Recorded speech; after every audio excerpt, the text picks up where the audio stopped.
What is up, everyone? It's Lovenji Gaming, and I am back. And I do apologise for the late upload. I had to replace my SSD as it decided to explode.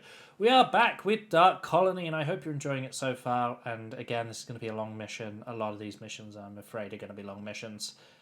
But I don't have much to say about it outside of what I've already said in the video itself. So without further ado, I shan't waste your time. Let's get this underway.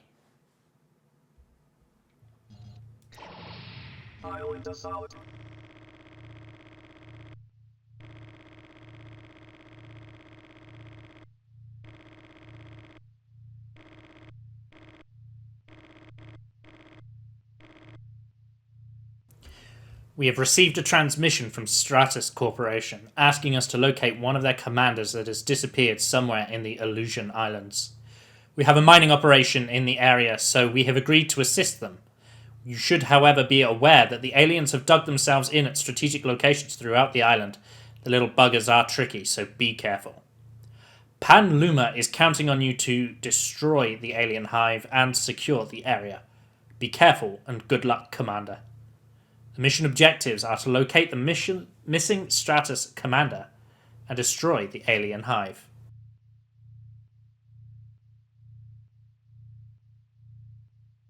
So here we are. Mission number 4 for Dark Colony here. I actually like the shape of this mission. It's very archipelago-y. If any of you have ever looked at my Populous videos, you'll know that there's a level in Populous called Archipelago, which has you sort of hopping from island to island, and this feels a little bit like that. Obviously, Dark Colony doesn't support the terraforming engine that I would usually hail about in Populous, so it's a little bit limited on how it can execute that. But we're not here to talk about Populous. I promise I won't mention it again.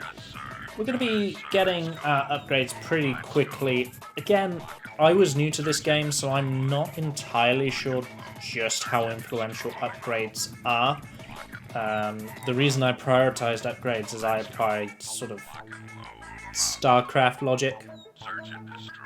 If any of you have ever played either the original StarCraft or StarCraft 2, upgrades are quite impactful on how the units functioned, and I kind of just made an assumption as there's not much by way of unit variety in this game, that upgrades would actually be more beneficial than just building a lot of units. That said, upgrades are quite expensive relative to units, so that may not be entirely true.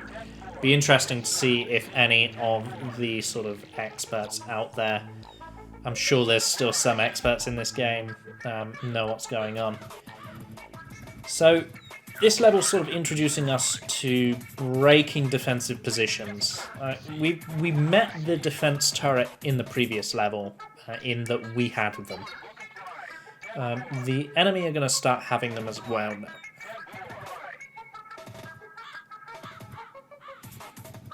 So typically what's going to happen is in pre-deployed locations, there will be turrets, and they are really exceptionally robust. And so for this level, it's still being quite early on in the campaign, it's very easy for them to show that to you without it being too dangerous for the player in terms of at a risk of failing. But defensive structures are exceptionally robust, and at this point we don't quite have the siege engine required to knock them down harmlessly. That said, I find it is good to aggressively push forward with your troops. You need to, regardless of the map you're playing on, you need to identify where the geysers for Petra 7 are. Even if you find an inactive geyser, you know that that's a location you can check. You got it. Let's go. Lock and load. And what's more, our objective was to find the missing commander. So of course, there's the commander next to a Petra 7 geyser, so it's really good to push over there. You know, that Grey could find that commander.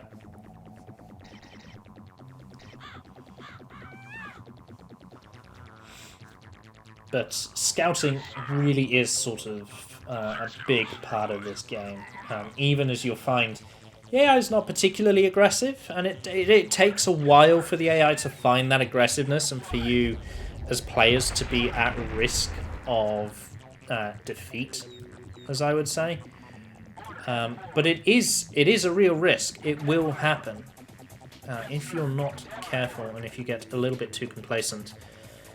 I know certain RTSs and certain RTS players, they like to take their time.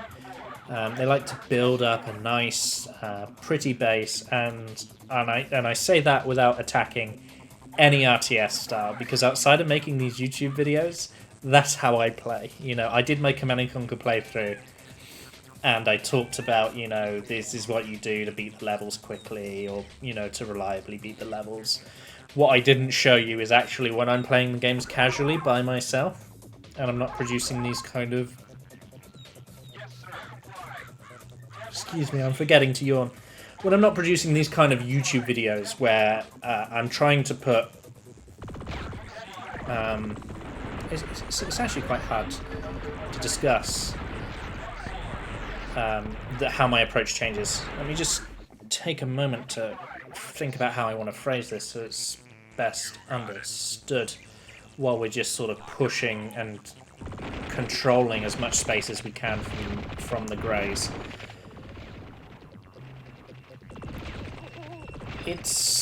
So when I'm making a classic RTS series, or I suppose I should also say classic RTT, because my Warhammer Dark Omen one is actually the most popular, the most liked one that I've done.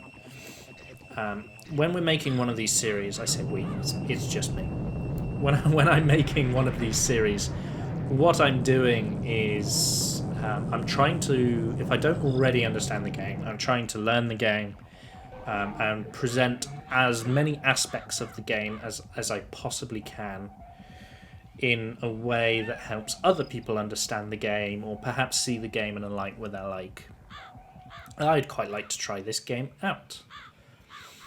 When I'm playing casually, without knowing that I'm sort of recording for footage or anything like that, I'm dicking around, you know.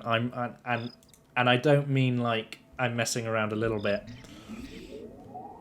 I mean that I'm like full on LARPing, for lack of a better way of saying it. You know, I'm building really big bases that cover 90% of the map while making up a story as to what's happening outside of the, you know, rudimentary text that you get at the start of each mission. And I'm like that in any strategy game that I like to play. So, going back to the original point that I was making several minutes ago, if you can actually remember, if you're actually following this train of thought, I'm not attacking people who like to play through these games slowly and procedurally, because that's what I do when the cameras aren't rolling. You know, I like to make it up, I like to have fun, I like to joke around, I like to experiment. But what I found about Dark Colony, compared to some strategy games, you know, a lot of strategy games, because of the base building elements and the way they work, you know, Age of Empires on a low difficulty, Command & Conquer, those sorts of RTSs, they do lend themselves to sort of being beaten, which is, and by what I mean by being beaten, I mean being beaten in that way. Dark Colony, because your bases are in fixed locations, they don't expand, and to control resource you have to have armies out there. It's a lot more like, and I know you can build bases in StarCraft, but it is a lot more like StarCraft. You know, when you've, and I'll talk about that unit I built in just a second, I want to finish this train of thought first. When you've identified additional places for resources in StarCraft, when you need to take an expansion, yes, you build your buildings there so that you can mine, but ultimately it's your army and where you position your army that's going to defend that expansion. You can't build a million Tesla coils and call it a good day. I know there'll be some Brood War players that will talk about the Protoss defense to a Hydra bust and how it's a lot of cannons, but still. So this unit is the Barrager. It is the unit that will destroy defensive structures from outside the range. They can also do a lot of damage to groups of armies. They deal area of effect damage, and they function like mortars. Now, of course, the aliens have an equivalent as well, and they can friendly fire, which is a bigger problem for aliens, but you'll still notice it as humans as well. One of the reasons is a big problem for aliens is because of the Psi demons being melee. So you have this wall of Psi demons that you're going to engage the enemy with, and then your artillery just sort of for lack of a better phrase, it just spits all over your own units. Now, you'll notice that when I had the Barrager selected, a command or shortcut for the letter D is like attack ground, and you can only do it with the artillery units in this game. But it's very important that you do, because if you can't right click on things in the fog, and then if you actually need to see the turret to shoot on it, you'll find that it will just shoot back, and it will beat an artillery unit. The artillery units are unbelievably, pathetically squishy. So my group of base defenses here kind of got ruined. The enemy attacked pretty much 5 minutes too early. So I'm sort of pulling out of that location. I've accepted that I'm going to lose it. I'm being very greedy and trying to pick up more upgrades instead of building extra units, which I would command.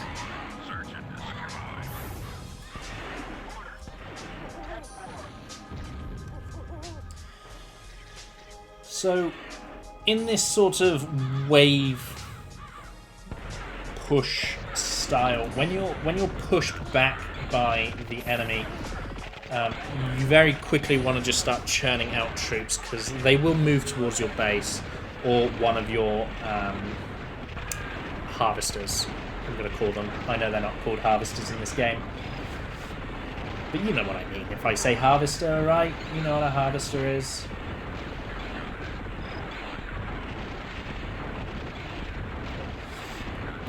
And because this game is all about controlling territory, you know, you want to push forward.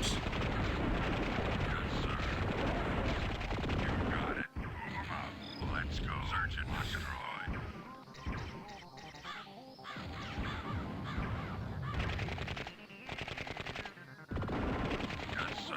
What you will find is, as this level has introduced siege units, you'll have to start being careful.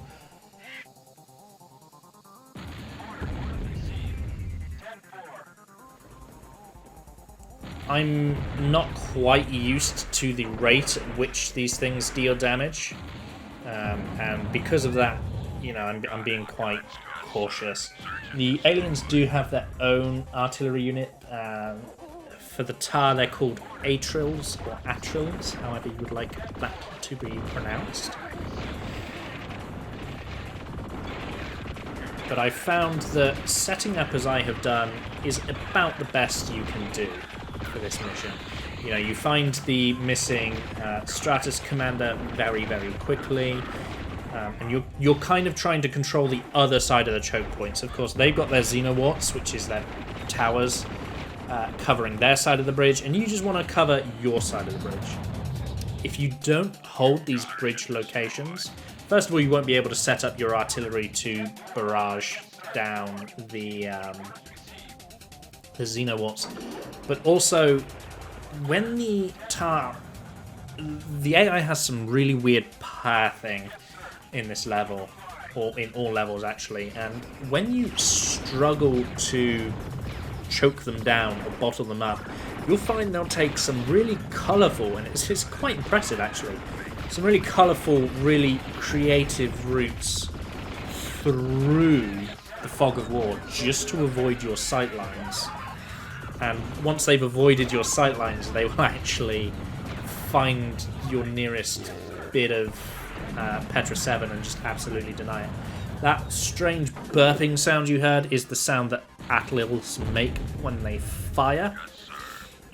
It's a sound I would recommend you are very, very familiar with as you play through this campaign, because they do so much damage and from such a great distance that you actually need to respond to them very quickly, or entire large clumps of your troopers or whatever units you're using will go down so quickly. I mean, look at that. That's just gross. You know. I'm giving you this advice. So I record these voices in post-production, so it's easy for me to give you this advice now. I was learning this on the fly at the time of this recording, but we managed to get both Atlils down, and then I'm just trying to pull my troopers out quickly.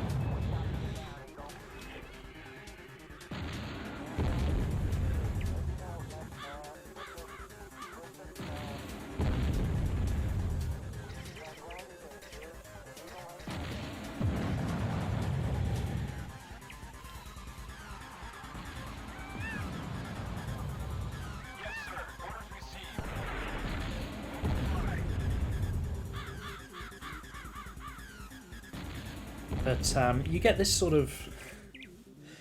I quite like it myself. It probably doesn't make for the most interesting YouTube content, and I will concede that point. But I quite like... You have this sort of siege-like structure. You build a front line, and you have these units behind that front line that are slowly pushing forward. Unit control is something I really had to get used to. The difference between M and A, so that your move and attack moves, functioning the way that they did. Obviously, I know how an attack move works, but in the context of this game,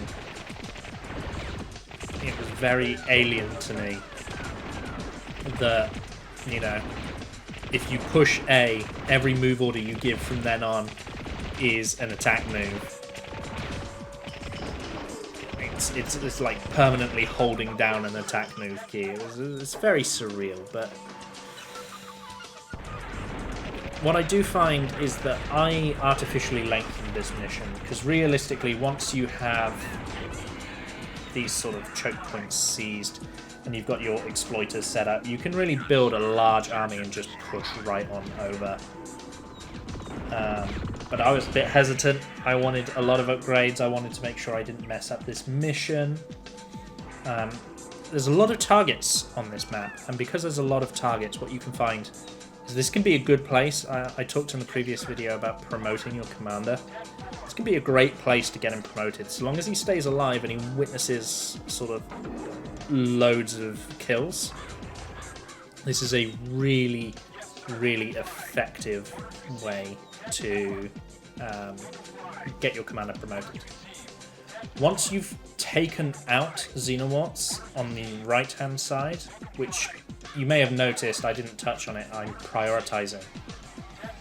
You should push forward and try to secure this space. You'll find there's another bridge that functions more or less the same, but what you want are exactly these two Petra 7 geysers. One of them will be under TAR control, so taking it out, the AI is affected by its economy, so taking it out is important. And at this point of the game, the AI does not defend its Petra 7 very well, so it can be very, very useful to sort of do it this way.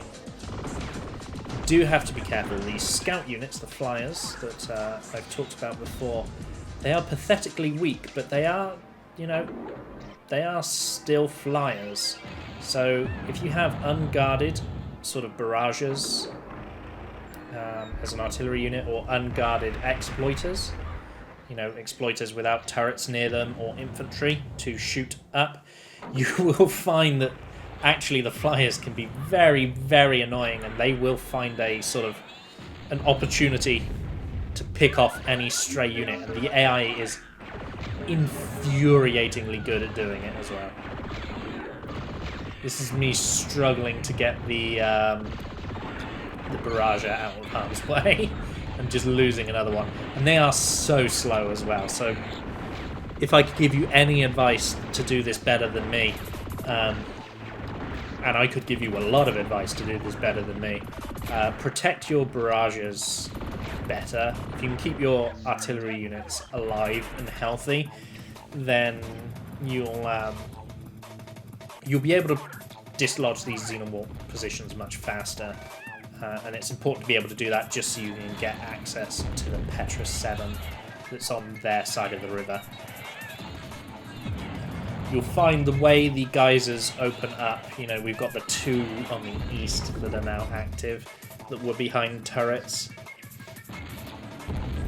If you don't push those towers quickly enough and you sort of just sit back, you'll find yourself starved for resources. And as the tower aren't using many Atlils at the moment, but every Atlil is a cost-effective trade nightmare. Absolute havoc. So I'm trying to keep my troopers out of harm's way. You know, there are a lot of them there, I don't disagree, but their turrets are just so tanky, it's infuriating. You'll take a lot of damage even with that many soldiers trying to shoot at turrets. There aren't really many units that are good at taking down structures. I found that the Sarge does it very, very well, which is a sniper class unit we'll be introduced to a little later in the game.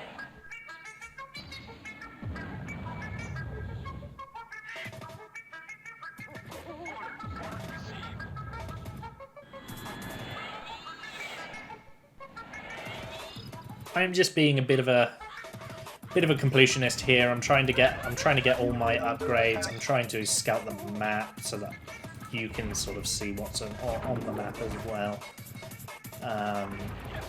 Wasting so much time. This is what I was talking about those flyers. You know, they're weak for all intents and purposes, but they are annoying. They will just stick to unguarded artillery or exploiters like glue, and they'll follow them around and they'll fly away the second that any RTS shows up. And the AI is 100% consistent with doing that as well. They will not stop controlling units like that. If there's one compliment I could give the AI to this game, it's its persistence in harassing you. You can hear every time it's saying base under attack. I learned to start ignoring it later, but at the moment I'm checking like, rah, what is it? And it's just a flyer has found like a tiny gap where the turrets can't see it and has started shooting my structures. So this big alien drop's coming in. We're not too bothered about it. This drop is scripted, but so long as you've got a little bit of a bank, you see I just instantly deploy 6 troopers. We've got 2 turrets in them about, you know, everyone's fully upgraded. They will clear this up with very little problem at all. Just make sure you, because the troopers come out one at a time, make sure you control them so they're actually participating in this fight. And you see that big ambush that wasn't supported at first. You know, it's only light orange HP for my units there, for my turrets. That's sort of how resilient they are. It can be really quite annoying to deal with. The barrage is working against me there. You can see there's enemies attacking me from behind, which is that annoying sneakiness through the fog that the AI really does like to abuse.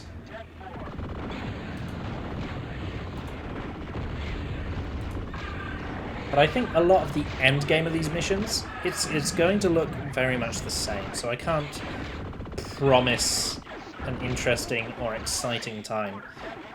These missions are structured in such a way that you are, you know, the AI's got this upper hand over you, and your job is to endure what the AI's doing until you get the upper hand, and then because everything's so tough and resilient, you want just lots of units. We lost an exploiter there to the Atlil.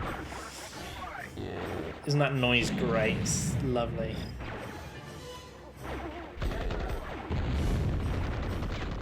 Another piece of feedback I could give you is to build more Reapers than I did. Remember I said Reapers are quite strong and tanky units. I prioritised a lot of troopers because I was getting annoyed by the air harass. but I think you could do with producing more Reapers to function as your sort of tanky front line. I was still sort of experimenting and understanding what the ideal army composition was going to be, and at this point I was still like, why would you not build anything but troopers? And there are some reasons to build things other than troopers, which we will sort of illustrate more as the game goes on, especially when we get access to snipers, because, oh boy, snipers are great. And I'm losing another barrager here. So, again, that's all I can say to you. Over and over and over again, I implore you, to those of you who are far better at strategy games than me, control your units better. Keep your barrages alive. And I would suggest try to summon or amass a critical mass of them as well. They can do a lot of damage, and I found that as I was sort of playing this game, you can see I'm getting bored of trying to cover 2 points. I'm just going to go down 1. I found that by the time you get 3 or 4 barrages, it's very difficult for the enemy to push into you. They can catch you on the move and do all sorts of nasty things to you, but it's very difficult for them to just blindly push into 3 or 4 barrages. They will take an exceptionally obscene amount of damage. So I would probably suggest hold 1 choke, perhaps hold the right choke a little bit less further back than I did, because that geyser takes a while to activate. Conquer the east choke point and then send all your barrages up that path. And with a critical mass of 3 or 4 of them, you could probably beat this level much, much faster than I did. That said, you know, as impressive as it is to watch people play strategy games fast, and I am a big fan of watching people play sort of these games at a professional and quick level. Big fan of my RTS tournaments. Been watching GSL and was heartbroken at the amount of Terrans that are currently doing well. It's too many Terrans. But I do find that sometimes a lot of the nuances and the detail of the game gets lost behind playing it that fast. So for these sort of let's play style things, I wanted to sort of tone it back a little bit. Play it slower, and in this particular case, this game was recommended to me by a chap whom I know only as Carl.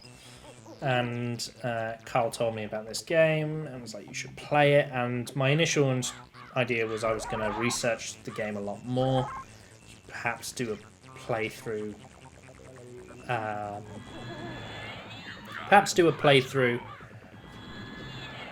After I'd studied the game a little bit and had a clear understanding so that I would look like I knew what I was doing. And then some people said, no, actually I'd quite like to see you learn the game for the first time. And so that's what we've done with this game. Never played this before, certainly never beaten it. Did no research going in. Any factual information I present you with is as a result of what I've learned, because I beat both campaigns and I'm recording this voice in post-production.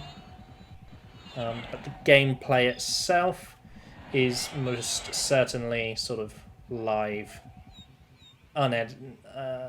unaided gameplay.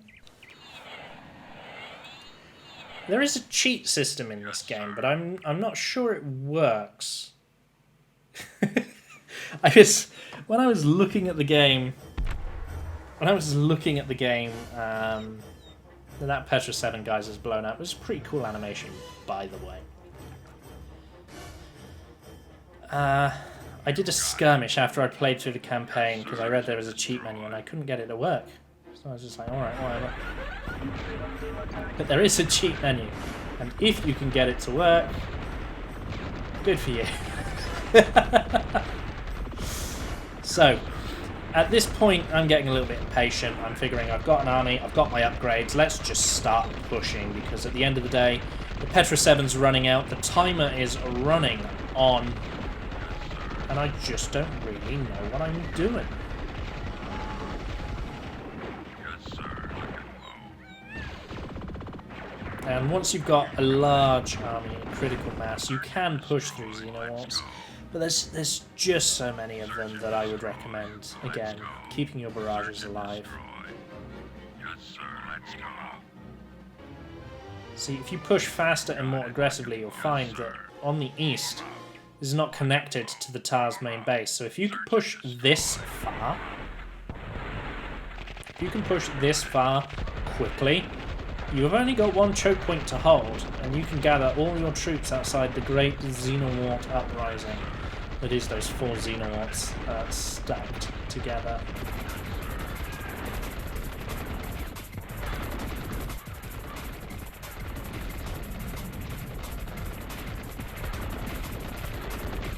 Another Atlas being a nuisance. If you walk away from them, the AI is pretty bad about just having Atlas blindly chase you. And the movement animations in this game are what I would consider a strategic advantage. You'll find that if you actually watch how units move, they cross tiles quite slowly and clunkily. And I don't say that as a criticism of the game. I'm pointing out that, particularly with Atlas and barrages, if you can catch them just as they start moving from one tile to another, enough firepower will make it so that the Atlas won't even get to shoot before it's dead. Because they are locked into completing that entire movement before they can then turn and then shoot. Unit movement is quite slow, quite clunky, and that actually lends, again, not saying that to beat on the game, but actually to sort of raise awareness to the strategy that is timing your engagements when you catch these armies.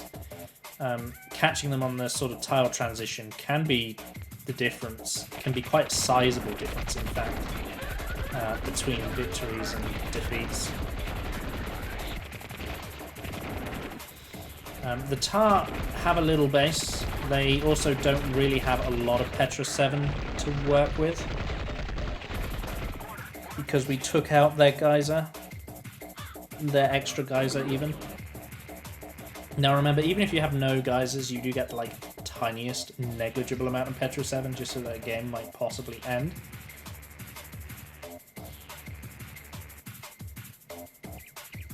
But we ourselves, we're not doing too hot on Petra 7 either, which is one of the reasons why it's really important to get out on the map and start conquering for these missions. You need to make sure that you have 2 to 3 Petra up and running at any given point so that you've got constant unit production. And then on top of that, you need to know, I would say, 1 to 2 locations. Because as your Petra swaps over and the geysers that you're currently mined from stop being available for mining, you're going to have to, you know, plan or already have a plan on where you're going to move your economy to. Because at any given point, your economy could be under threat. And I'm really just filling the silence because what we're actually watching here is just the sort of the slow burn that is a single barrager, because I kept letting all my barrages die. A single barrager trying to break a fortified position. See, now if you were here with 4 or 5 barrages, which I think we've seen me lose over the course of this mission, you'll break that position far more quickly. All I'm doing here is taking an injured trooper and having him check the Petra 7 geysers to see if I've got somewhere I can send an exploiter just to increase my eco, because I'm, as I said, I'm Petra 7 starved. We are both fighting each other with barely any resources at the moment, so a sort of efficient engage is what I wanted. And I just set up a patrol so that he will constantly check those 2 geysers for me. This is a slow process. Xenorwarts are tanky, and even though these units are designed to take them down, Xenorwarts are tanky. I have no idea whether the AI uses upgrades in this game. You may notice that when you click on units, it doesn't provide you with like a stat menu, like this is how much damage they deal, this is how much HP they have. It's all very behind the scenes. So I genuinely have no idea if these are 2-2 Xenorwarts, 1-1 Xenorwarts, 0-0 Xenorwarts. I haven't foggiest. I would love to have that information for you, but I just do not know.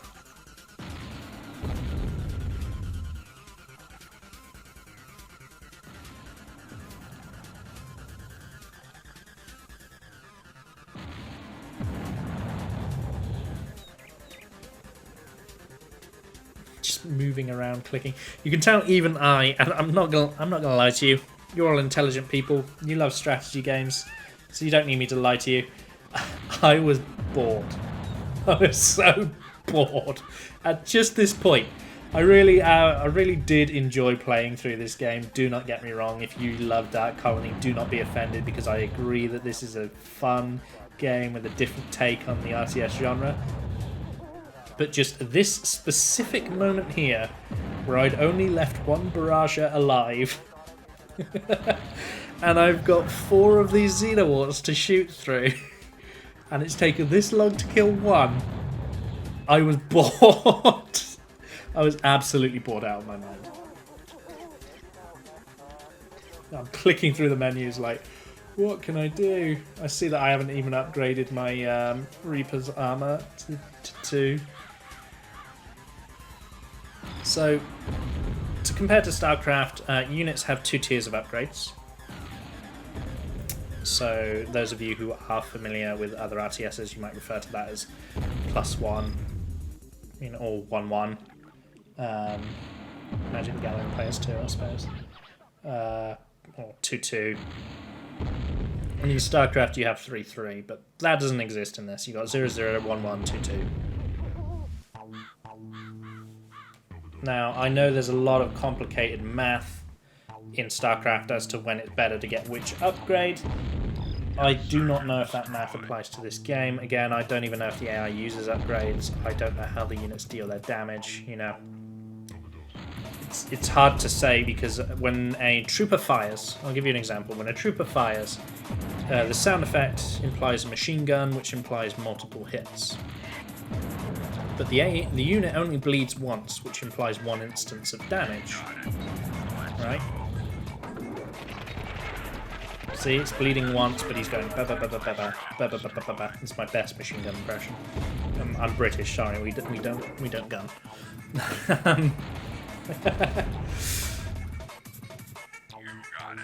So I don't know if attack is just increasing it by like 3. He just does 3 more damage, or if like the Terran. I know I keep talking about StarCraft, and I'm sorry. It's because it's a game we know a lot about. If you look at Terran, the shots actually line up, and they deal multiple instances of a small amount of damage, meaning if you control Marines, attack is great, because each one of those little shots gets upgraded. And if you're against Marines, armor is great, because each one of those little shots gets decreased. I don't know if that is the same formula that Dark Colony is using. And I don't think, I think this will be something we run into a lot as we continue to play through these old titles, particularly ones that may or may not have been forgotten. I don't know how quickly or how much is known about this game. StarCraft is hugely popular, and it has been broken open because of how popular it is.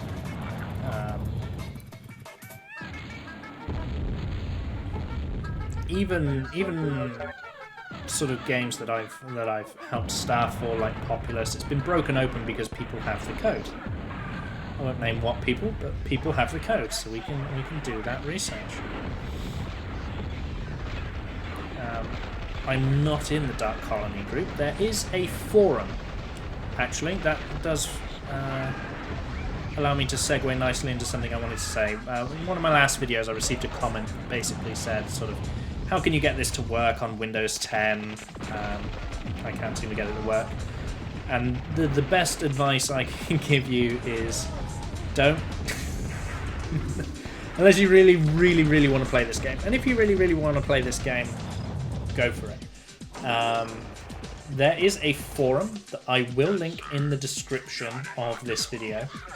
It is a Polish forum, but it does have an English translation that is more than adequate to navigate around if I was able to. And that forum will describe the entire process of getting this to work, but it will involve funky downloads, interesting patches, and perhaps most annoyingly of all, turning your 1080p or 4K monitor all the way down to 800 by 600 or 640 by 480 just so that the game doesn't instantly crash when you try to launch it. It's great fun. It's an absolute nightmare, and I haven't had this much trouble trying to get a game to run since Warhammer Dark Omen, which ended up being worth it in the end because I had a great trip down nostalgia, and a lot of other people did too. You know, that's my most watched series, and it's probably the series I'm most proud of as well, because it sings a lot to me as a child. And I like to think I played pretty well in it as well. I would like to go back and do Shadow of the Horde Rat at some point, but for now, let's focus on this. We are doing Dark Colony. And I have just been rambling because all we are doing is just pushing out this tar base. Not all missions will have this level of slow close, because as you get better at managing the economy, you'll have a lot more of an army, and when you have a lot more of an army, you have more overwhelming numbers, and you can take engagements that are a lot more aggressive. Sort of my own inaction created the difficulty of this level. If you're more aggressive and more proactive and a little bit better at keeping your barrages alive, you'll find that you'll have no problem with this level. And you can probably beat it in half the time that it took me here. This was a particularly rough level, and despite it being only level 4, this is one of the longer videos in the entire series. So I do appreciate you sticking with me. I do hope it wasn't too painful. I've done my best to tell some interesting stories or explain what I've learned about this and other games as we go along, and I will continue to do my best to keep these segments entertaining for you. It's a little bit hard as a strategy streamer to think about how you deal with these. You know, it's great fun when you're speedrunning a level and you're just absolutely crushing through it at a record pace, and you don't have to fill the quote-unquote dead air. But it's a lot harder when you're trying to do this sort of let's play format. Strategy games are, by their very nature, sort of slow. And when you don't know a strategy game, you'll make a lot of mistakes that will inevitably slow you down a lot more. These aren't excuses. I have enjoyed playing this, and I enjoyed the speed at which I played it, and I have obviously chosen to leave the footage at the speed in which I played it, rather than re-record it or speed it up in Vegas. Though I'm sure there are a few of you that are just saying, goodness gracious, will you speed this damn thing up? But anyway, all that is left is to destroy the tar base. I shall not talk anymore. I will see you in the outro, of course. The V2 modeler is still sort of working. All that's left is to finish out the destruction. I've been Lovenji. This has been Dark Colony Mission 4. I hope you've enjoyed it. Bye for now.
Wow!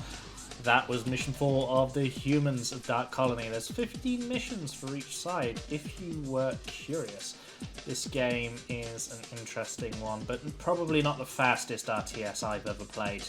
A combination of my stubbornness at not playing it at like 400% like a lot of players would, and also just the fact that I'd not played this before. Really slowed this down compared to some of our playthroughs, but that's okay. There's no harm done. As always, like, leave a comment, share the videos if you enjoy them, and let me know what games you'd like to see honoured in this classic RTS series. Bye for now!